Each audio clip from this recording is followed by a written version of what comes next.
Olá, meus amigos e minhas amigas que estão aí assistindo esse vídeo, sejam bem-vindos ao meu canal. Sou Rafael Barreto, professor de Direito Constitucional, e estou passando aqui para trazer alguns esclarecimentos sobre uma decisão recente do Supremo que tem sido muito noticiada aí pela mídia, na qual o tribunal reconheceu que os deputados estaduais possuem imunidade de prisão. Só para exemplificar, joga na tela, por favor. Olhem como a notícia foi divulgada no site do G1, por exemplo. Toffoli muda voto e Supremo estende imunidade de prisão a deputados estaduais. Estou de volta e o que eu quero partilhar aqui com vocês, basicamente, é o seguinte questionamento. O Supremo Tribunal Federal concedeu aos deputados estaduais uma imunidade de prisão que eles não tinham? O Supremo outorgou aos deputados algo que eles não tinham?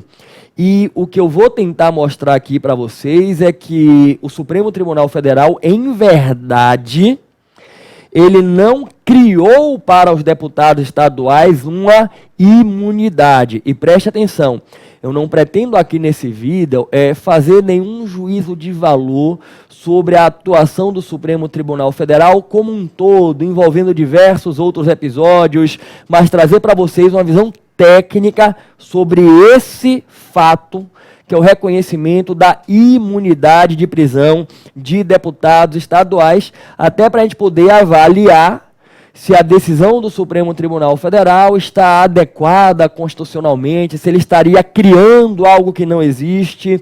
E aí eu vou trazer para vocês o que está na Constituição brasileira. Joga na tela a Constituição brasileira. Olha o que a gente tem aqui no artigo 27, parágrafo 1º da Constituição brasileira.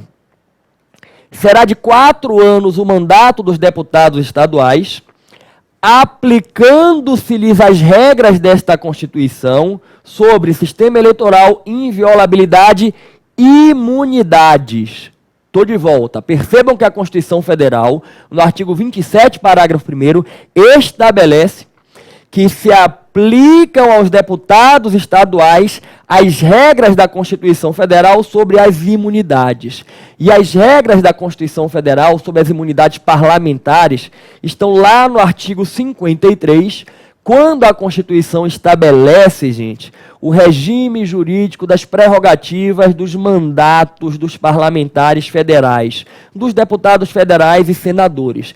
E quando a gente vai lá no artigo 53 da Constituição, a gente percebe que efetivamente a Constituição estabelece uma imunidade de prisão para deputados federais e senadores, que a Constituição estabelece a hipótese de, em uma situação pontual, a Casa Legislativa suspender o andamento de uma ação penal contra um deputado ou um senador. E aí eu vou trazer para vocês o artigo 53 da nossa Constituição.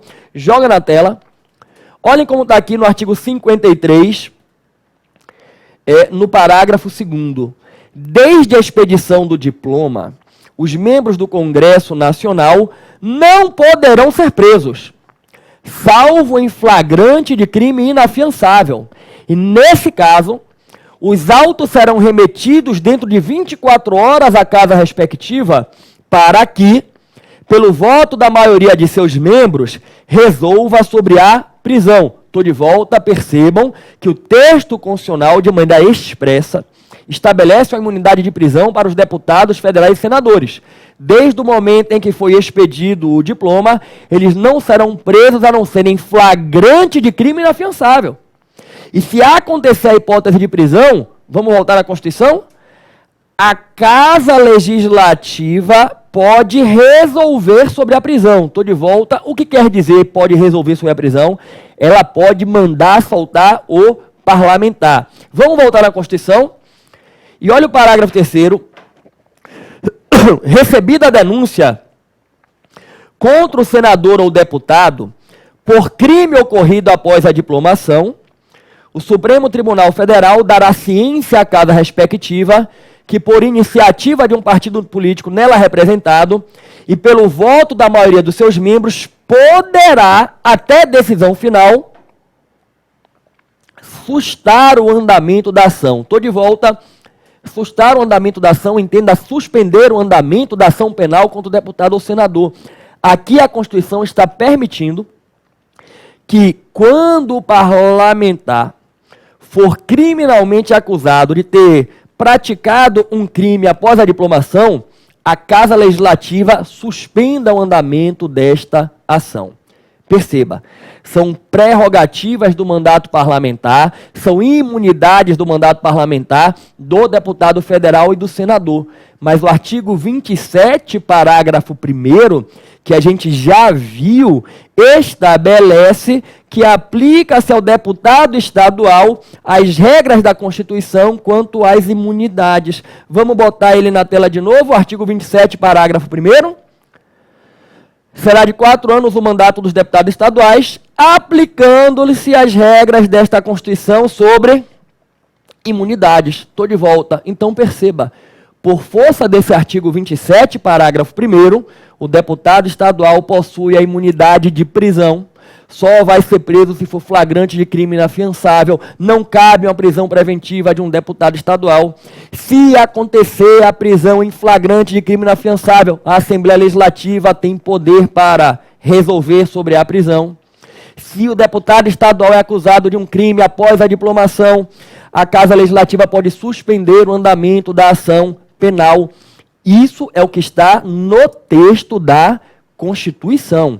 E aí a gente tem que compreender que a decisão do Supremo Tribunal Federal, dentro do que está na Constituição, está adequada. Seria estranho se o Supremo tivesse decidido de maneira contrária que os deputados não têm a imunidade, porque é o que está no texto.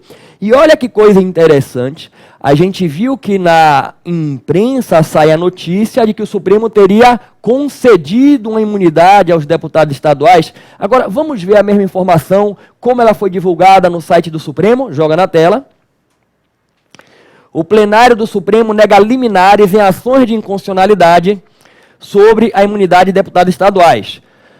As ações foram ajuizadas contra dispositivos das Constituições do Rio Grande do Norte, Rio de Janeiro e Mato Grosso, que estendem aos deputados estaduais imunidades previstas na Constituição Federal para parlamentares federais, como a possibilidade de a Casa Legislativa resolver sobre a prisão de seus membros. Estou de volta e depurando essa informação.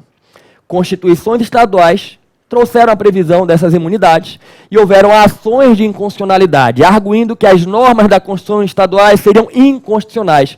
E o Supremo negou a liminar dizendo, aparentemente, não tem nenhuma inconstitucionalidade. E não tem porquê, porque já está previsto na Constituição, no artigo 27 primeiro, a imunidade. Perfeito? Bom, então, a decisão do Supremo, ainda que eventualmente a gente não goste do ponto de vista da cidadania, você pode questionar ela do ponto de vista técnico se a figura adequada. O que a gente precisa ampliar a reflexão é se caberia ainda nessa quadra atual a subsistência dessas imunidades parlamentares. Será que é correto essa imunidade de prisão de parlamentares? Só para você ter ideia, para lhe contextualizar, o Instituto da Imunidade Parlamentar, ele surge historicamente em um período completamente distinto do que nós vivenciamos já há muitos anos, que era o período em que vigoravam os estados absolutistas com monarcas opressores. A imunidade parlamentar surge na Inglaterra, quando um parlamentar na tribuna faz um discurso contundente criticando o rei, propondo que o parlamento adotasse medidas para diminuir a arrecadação do rei, e quando o rei toma conhecimento, manda prender o deputado. Está preso. Está acusando o rei de alguma coisa, está falando mal do rei, e aí o parlamento pressionou o rei para que o rei soltasse o deputado. E nessa disputa de poder, o parlamento triunfou, o rei teve que soltar o deputado, e quando o deputado foi solto, surgiu o Instituto da Imunidade, se consagrando. Nenhum deputado vai ser preso, vai ser processado, porque está acusando, criticando o governante, porque o deputado tem que fiscalizar o governante. Foi nessa conjuntura. Hoje a gente vive uma outra realidade. A nossa realidade hoje não é a de um poder executivo opressor, absolutista, em que os parlamentares não têm a liberdade de fiscalizar, é completamente distinto e talvez fosse o tempo de refletir o Instituto. Se você perguntar a minha opinião pessoal, eu particularmente acho que não deveria existir essa imunidade de prisão. Se é uma prisão decorrente de uma decisão judicial fundamentada, existem os meios judiciais de questionar a prisão. Resolva-se no âmbito do poder judiciário, mas reconheço que na Constituição tem a imunidade de prisão. Por isso, meu amigo, minha amiga, eu estou aqui lhe esclarecendo o seguinte. Se você achou um absurdo o Supremo ter reconhecido imunidade de prisão para deputado estadual, compreenda, o absurdo não é a decisão do Supremo. O absurdo é estar na Constituição que existe essa imunidade. E o que é preciso fazer é caminhar no sentido de que alterem a Constituição para que deixe de existir essa imunidade. Bacana? Meus amigos, muito obrigado por dedicarem um tempo de vocês para estarem aqui escutando. Eu queria te pedir que, acaso não estejam inscritos no meu canal, se inscrevam, basta inscrever aqui no meu canal, ativem o sino para receber notificações dos vídeos que eu posto e também lhe pedir que, se possível, compartilhe esse vídeo com outras pessoas para que as pessoas possam ser esclarecidas e verificarem qual é o caminho que nós temos que seguir, mudar a Constituição. Que Deus abençoe vocês.